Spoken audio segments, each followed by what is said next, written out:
जिन दिनों मशरकी पाकिस्तान में फ़ौजी ऑपरेशन के नतीजे में अलहदगी की तहरीक ज़ोरों पर थी, अमेरिका ने पाकिस्तानी फ़ौज के ख़िलाफ़ बंगालियों की मदद करने वाले भारत को डराने और अपने कमज़ोर इत्तेहादी पाकिस्तान को हिमायत का यकीन दिलाने के लिए एंटरप्राइज़ नामी एटमी बहरी बेड़ा खलीज बंगाल भेजने का ऐलान किया था, ताकि भारत और इसके इत्तेहादी रूस को डराया जा सके। पाकिस्तानी फ़ौज को इस अमरीकी ऐलान के बाद बहुत उम्मीद थी कि वह भारतीय फ़ौज को बांग्लादेश में नाको चने चबवा देगी। ताहम पाकिस्तानी फ़ौज की आदत की यह उम्मीद खुश फहमी साबित हुई, क्योंकि अमरीकी बहरी बेड़े ने ना तो उनकी मदद के लिए पहुंचना था और ना ही वो मदद के लिए पहुंचा। अमरीकी ऐलान महज एक स्टंट साबित हुआ। अमरीका पाकिस्तान को आखिरी वक्त तक यही बताता रहा कि जहाज़ रास्ते में है, और बिलाखिर 16 दिसंबर को पाकिस्तानी फ़ौज ने ढाका में हथियार डाल दिए। जैसे ही पाकिस्तान के हथियार डालने की खबर बाहर आई, अमेरिका ने ऐलान किया कि इनका बहरी बेड़ा अब मशरकी पाकिस्तान जाने के बजाय श्रीलंका की जानिब अपना रुख मोड़ रहा है। यूँ अमेरिका ने पाकिस्तान को मामू बनाया और मशरकी पाकिस्तान बांग्लादेश बन गया। याद रहे कि इससे पहले 14 अगस्त सन 1971 की आधी रात को पाकिस्तान नेवी से बगावत करने वाले बंगाली जंगजुओं के एक ग्रुप ने भारत की मदद से मशरकी पाकिस्तान में लंगर अंदाज 4 बंदरगाहों पर पाकिस्तानी बहरी जहाज़ों को पानी के अंदर धमाका करने वाले बारूद लैम्पेड माइन का इस्तेमाल करते हुए तबाह कर दिया था, और यूँ पाकिस्तान की बहरी ताकत सिफर होकर रह गई थी। सानहा मशरकी पाकिस्तान से सिर्फ चंद रोज़ पहले जब 12 दिसंबर सन 1971 को अक़वाम मुत्तहिदा की सलामती कौंसिल का इजलास दोबारा बुलाया गया, तो इंदिरा गांधी ने पाकिस्तानी वफ़द की क़यादत करने वाले जुल्फ़िकार अली भुट्टो और अक़वाम मुत्तहिदा में अमरीकी नुमाइंदे जॉर्ज बुश सीनियर का मुकाबला करने के लिए वज़ीर ख़ारजा सूरन सिंह को भेजा। सूरन सिंह ने पाकिस्तान पर तंज करते हुए कहा कि क्या मिस्टर भुट्टो अभी तक इंडिया पर जीत हासिल करने और दिल्ली पहुँचने का ख्वाब देख रहे हैं। गैरी वेस्ट ने अपनी किताब द ब्लड टेलीग्राम में लिखा है कि जब बुश ने रिचर्ड निक्सन और हेनरी किसिंजर की हिदायत पर लड़ाई में इंडिया के इरादों के बारे में पूछा, तो सूरन सिंह ने जवाब में उनसे पूछ लिया कि वियतनाम में अमरीकी इरादे क्या हैं। सोवियत यूनियन ने आखिरी बार सलामती कौंसिल की जंग बंदी की करारदाद पर वीटो करते हुए इंडिया को बचाया। इससे किसिंजर इस कदर परेशान हुए कि उन्होंने निक्सन से पूछे बगैर सोवियत यूनियन के साथ होने वाली सरबराही कॉन्फ्रेंस मनसूख करने की धमकी दे डाली। दरअसल जब इंडिया, पाकिस्तान और अमेरिका के सफारतकार एक दूसरे की तौहीन करने पर तुले हुए थे, निक्सन और किसिंजर ने फैसला किया कि वो मशरकी पाकिस्तान से अमरीकी शहरियों के इनखला के बहाने अमरीकी बहरी बेड़े को फौरी तौर पर खलीज बंगाल की तरफ रवाना करेंगे। लेकिन दिलचस्प बात यह थी कि एक दिन पहले ही तमाम अमरीकी शहरियों को ढाका से निकाला जा चुका था।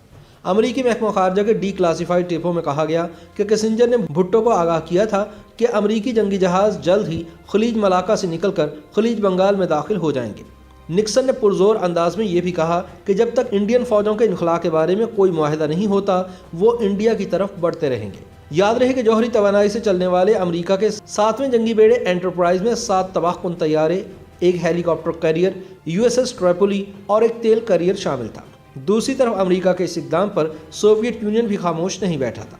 एडमिरल SM निंदा ने अपनी सवाने उम्री the man who bombed Karachi में लिखा है कि दिसंबर के पहले हफ्ते में ही सोवियत यूनियन का एक तबाहकुन और बारूदी सुरंग साफ करने वाला बेड़ा खलीज मलाका से इस इलाके में पहुंच चुका था, और सोवियत बहरी बेड़ा उस वक्त तक अमरीकी बेड़े के पीछे लगा रहा जब तक जनवरी सन 1972 के पहले हफ्ते में वो वहां से चला नहीं गया। बहुत दिनों बाद एंटरप्राइज के कैप्टन एडमिरल जिम वॉर्ड नवंबर सन 1989 में यूनाइटेड सर्विस इंस्टीट्यूट में तकरीर करने आए। जब उनसे पूछा गया कि बहरे हिंद में 7वें बेड़े को भेजने का मकसद क्या था, तो उन्होंने जवाब दिया कि उन्हें ये वाज़ेह नहीं कहा गया था कि उनका मिशन क्या है, सिवाय इसके कि शायद अमेरिका दुनिया को यह दिखाना चाहता था कि हम मुसीबत के वक्त अपने दोस्त की मदद करने से पीछे नहीं हटते। एडमिरल जिम वॉल्ट ने हेनरी किसिंजर से यह भी पूछा कि अगर इसे इंडियन बहरिया के जहाज़ का सामना करना पड़ता है तो उन्हें क्या करना होगा। इसके जवाब में किसिंजर ने कहा था कि ये आपने फैसला करना है। एडमिरल जिम वॉल्ट की तकरीर के बाद एडमिरल निंदा ने उन्हें अपने घर ड्रिंक्स के लिए मदऊ किया। वहाँ जिम वॉल्ट ने पूछा कि जब आपको हमारे खलीज बंगाल पहुँचने की इत्तला मिली तो आपका रद्द-ए-अमल क्या था। एडमिरल निंदा अपनी सवाने उम्री में लिखते हैं कि जैसे ही ये खबर फैली, हमारी वज़ीर-ए-आज़म इंदिरा गांधी ने मुझे बुलवाया और मुझसे पूछा कि बहरिया इस बारे में क्या करने जा रही है। मैंने जवाब दिया कि आपको लगता है कि अमेरिका इंडिया के साथ जंग का ऐलान करेगा। उन्होंने फिर पूछा, आप ऐसा क्यों कह रहे हैं। मैंने जवाब दिया कि अगर वो हमारे जहाज़ों पर हमला करते हैं तो एक जंगी कार्रवाई होगी। उन्होंने फिर पूछा, आपके ख्याल में इससे कैसे निपटा जाना चाहिए। मैंने कहा, मैडम, वो हम पर दबाव डालने की कोशिश कर रहे हैं, हमें साबित कदम रहना चाहिए। मैं अपने जहाज़ों के कप्तानों को हुक्म जारी कर रहा हूं कि अगर उन्हें किसी अमरीकी जहाज़ का सामना हो तो वो उनसे रब्ता करें और उन्हें अपने बेड़े पर ड्रिंक्स के लिए मदऊ करें। ये सुनकर वो हंस पड़ी। मैंने अपने नायब एडमिरल क्रिश्चियन को हिदायत दी कि मेरा पैगाम तमाम कप्तानों तक पहुंचना चाहिए। उधर सोवियत यूनियन अपने जहाज़ों से अमरीकी बहरी जहाज़ों की नकलो हरकत पर निगाह रखे हुए था और हमें इसके बारे में मुकम्मल मालूमात दे रहा था। इसी दौरान इंदिरा गांधी ने दिल्ली के रामलीला मैदान में एक बहुत बड़े जलसा-ए-आम से खिताब किया। जब इंदिरा गांधी की तकरीर जारी थी, इंडियन फिजाइया का तैयारा जलसागाह के ऊपर मंडला रहा था ताकि पाकिस्तान का कोई तैयारा इस जलसा-ए-आम को निशाना न बनाए। इस जलसे में अमेरिका और चीन का नाम लिए बगैर इंदिरा गांधी ने कहा कि कुछ बैरूनी ताकतें हमें धमकियां देने की कोशिश कर रही हैं, जिनका मुनासिब जवाब दिया जाएगा।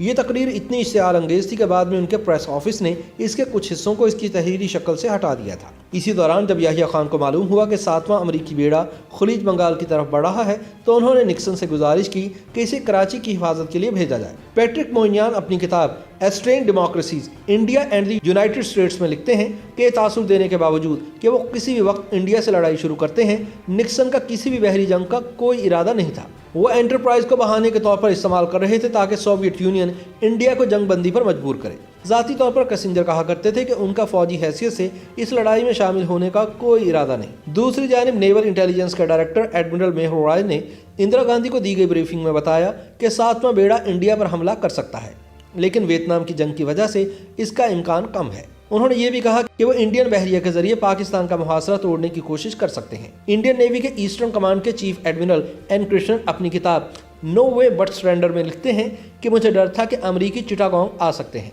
हमने यहाँ तक सोचा था कि हमारी आबदोजों में से एक एंटरप्राइज जहाज़ को टॉर्पेडो कर दे ताकि इस बेड़े की रफ्तार किसी हद तक कम हो जाए।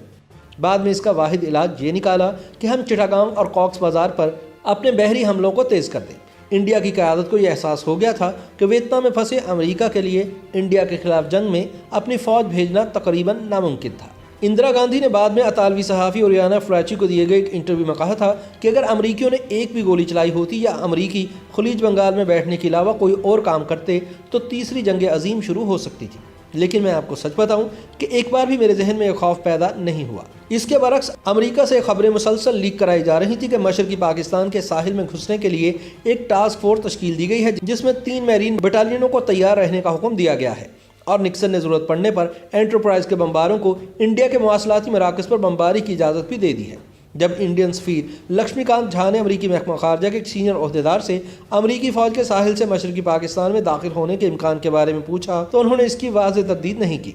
इंडियन सफ़ीर इससे इस कदर परेशान हुए कि उन्होंने अमरीकी टेलीविज़न पर निक्सन इंतज़ामिया के इरादों को खूब बुरा भला कहा।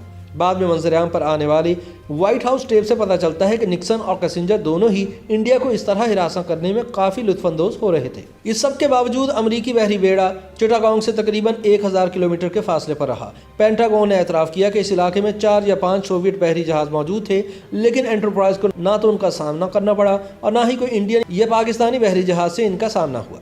रूसी बेड़े में एक तबाहकुन तैयारा, क्रूज़र और 2 जारहाना आबदोज़ें थीं और इसकी कमान एडमिरल व्लादिमीर करगिल्याकोव के पास थी। साबिक इंडियन सफारतकार अरुंधति घोष ने बाद में कहा कि इन दिनों कलकत्ता में यह अफवाह थी कि अमरीकी वहाँ बम गिराएंगे। हम मजाकन कहा करते थे, गिराने दो, हमें इस बहाने से कलकत्ता को नया रूप देने का मौका मिलेगा। माहिरीन का कहना है कि अगर एंटरप्राइज बगैर रुके चलता तो वो 16 दिसंबर के सुबह मशरकी पाकिस्तान के साहिल पर पहुंच सकता था, लेकिन इससे एक रोज़ कबल पाकिस्तानी फ़ौज की कमान करने वाले जनरल नियाज़ी ने जनरल मानिक शाह को यह पैगाम भेजा कि वो जंग बंदी चाहते हैं। इंडिया में इसकी ये तशरीह की गई कि पाकिस्तान हथियार डालने को तैयार है। जैसे ही पाकिस्तान ने हथियार डाले, अमरीकी बहरी जहाज़ एंटरप्राइज ने मशरकी पाकिस्तान से श्रीलंका की जानिब अपना रुख मोड़ दिया। YouTube पर गूगली न्यूज देखने के लिए youtube.com की सर्च बार में गूगली न्यूज टीवी टाइप करें। गूगली न्यूज के पेज पर सुर्ख रंग के सब्सक्रिप्शन वाले बटन पर क्लिक करना ना भूलिए। YouTube पेज पर अपलोड होने वाली वीडियो से बाखबर रहने के लिए बेल आइकन पर क्लिक कीजिए। आपको हर नई वीडियो के बारे में नोटिफिकेशन मौसूल हो जाएगा।